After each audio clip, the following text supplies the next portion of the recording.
Salam alaikum et bienvenue dans cette nouvelle vidéo. Alors aujourd'hui, je vais t'expliquer comment paramétrer un paiement récurrent avec Gravity Form et Stripe. Donc attention, je parle pas d'abonnement, je parle bien d'un paiement récurrent, c'est-à-dire que c'est un paiement qui a une fin, à une date déterminée. Enfin, après un nombre de paiements déterminé, on va plutôt dire ça comme ça.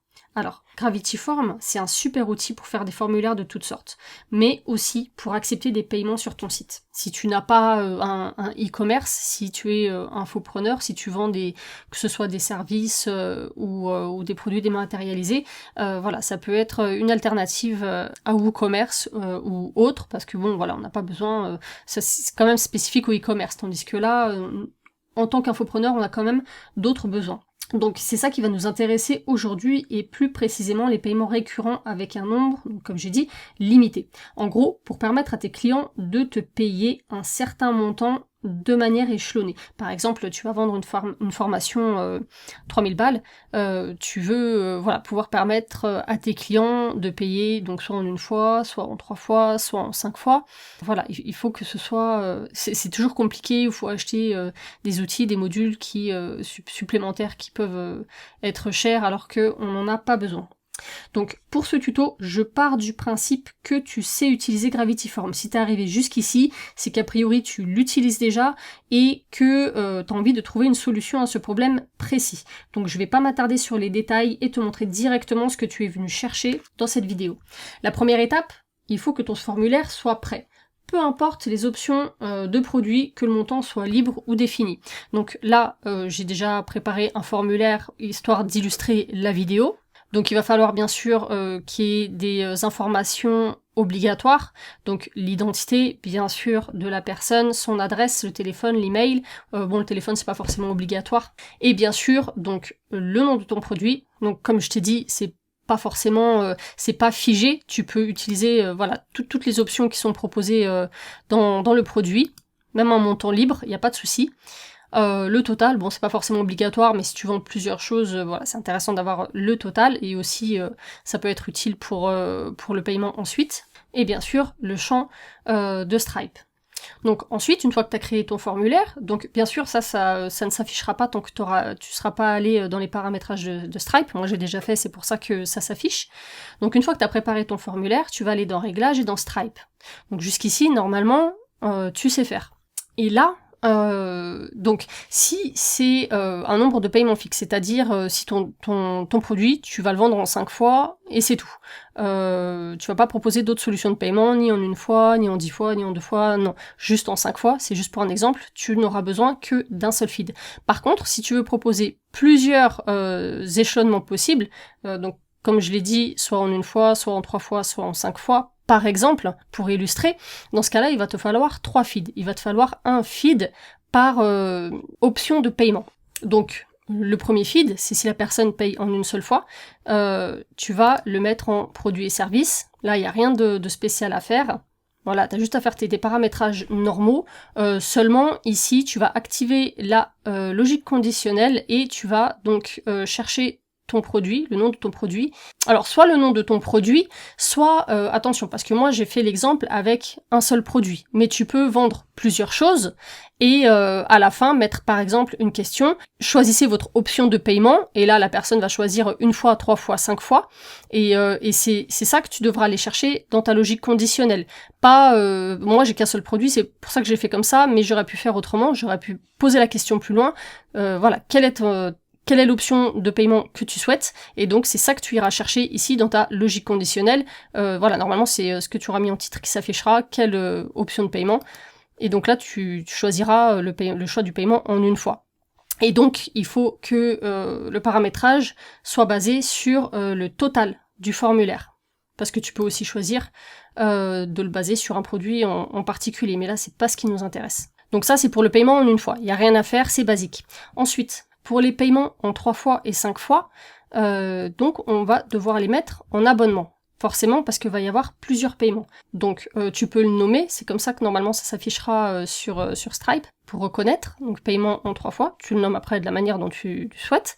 Le montant récurrent, donc on va se baser sur le total du formulaire encore une fois. Tu pourrais choisir un produit en particulier, mais bon, a priori, tu veux proposer des options de paiement sur le total des produits que ton client aura acheté. Donc, total du formulaire.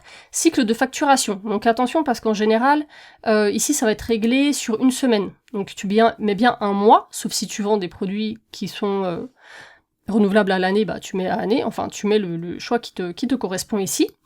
Donc, comme ça, le cycle de facturation sera tous les 1 mois.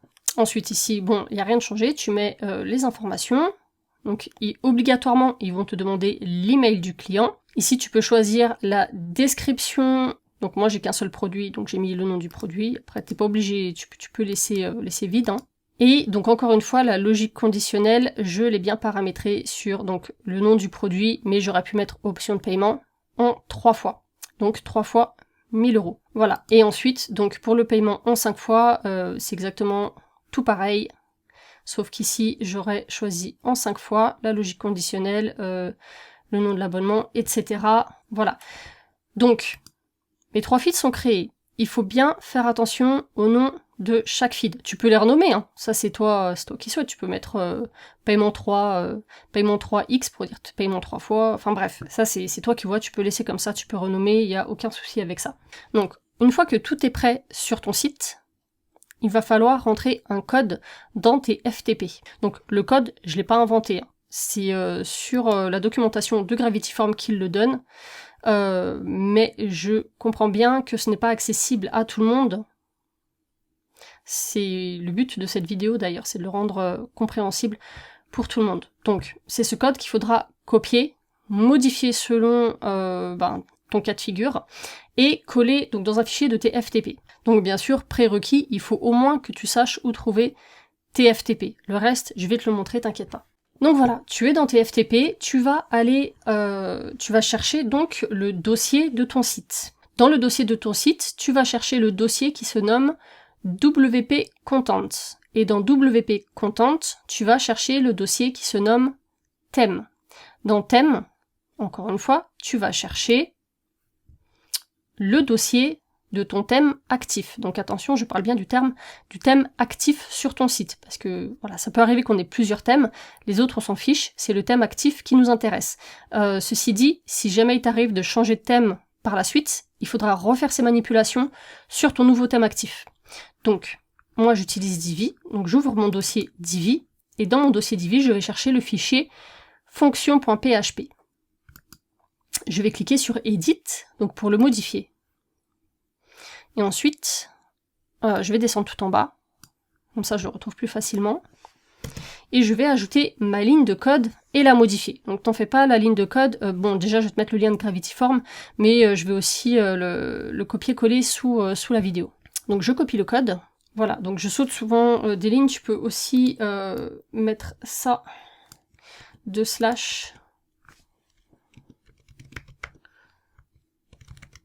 comme ça, pour faire une note, en fait, pour bien faire une séparation, comme ça si tu veux supprimer par la suite ou faire une modification, voilà, tu sauras que c'est là. Donc, dans ce code, il va falloir faire 2 modifications. Donc, ils ont été sympas, ils nous ont indiqué les lignes où il faut le faire. Donc, ici et ici. Alors, le premier endroit, il va falloir mettre à la place... Alors, là, ça va concerner qu'un seul feed. Donc, on va supprimer ici la suite.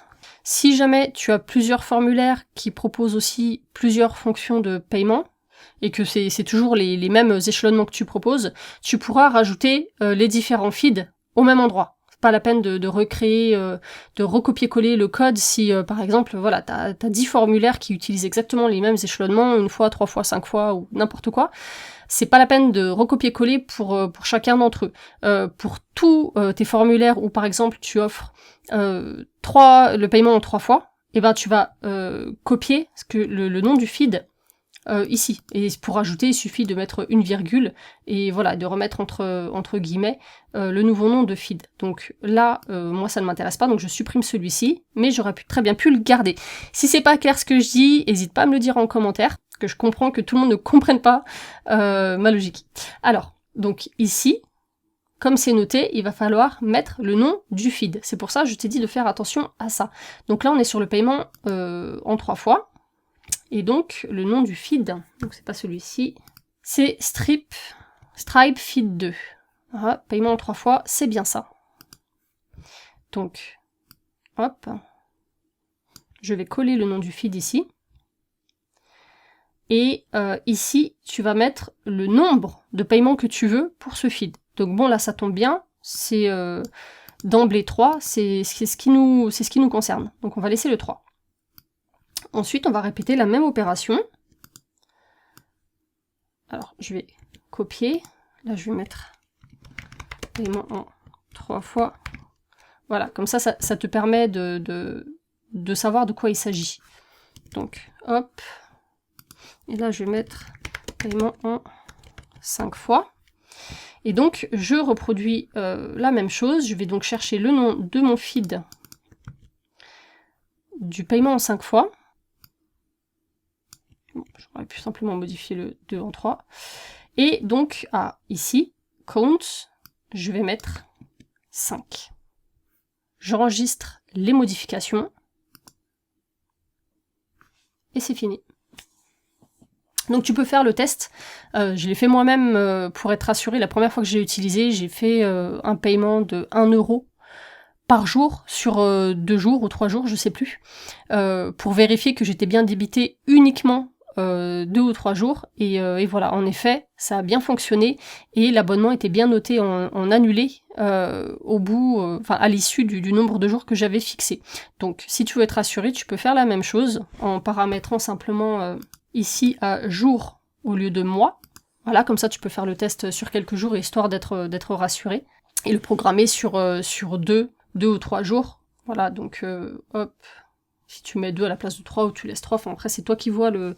Enfin, il faut tester 2 fois minimum, de toute façon, pour voir que l'abonnement fonctionne bien et qu'il s'arrête bien au nombre de fois escompté. Donc voilà, j'espère que tout a été clair. Donc bien sûr, ensuite tu peux fermer tes FTP. Si tu as trouvé cette vidéo utile, n'hésite pas à laisser un petit like. Si tu as la moindre question, n'hésite pas à me laisser un commentaire si quelque chose n'a pas été clair ou mal expliqué, ce qui est fortement possible. Et également, si tu as apprécié ma vidéo, n'hésite pas à me laisser un commentaire, ça me fera toujours plaisir. Salam alaikum!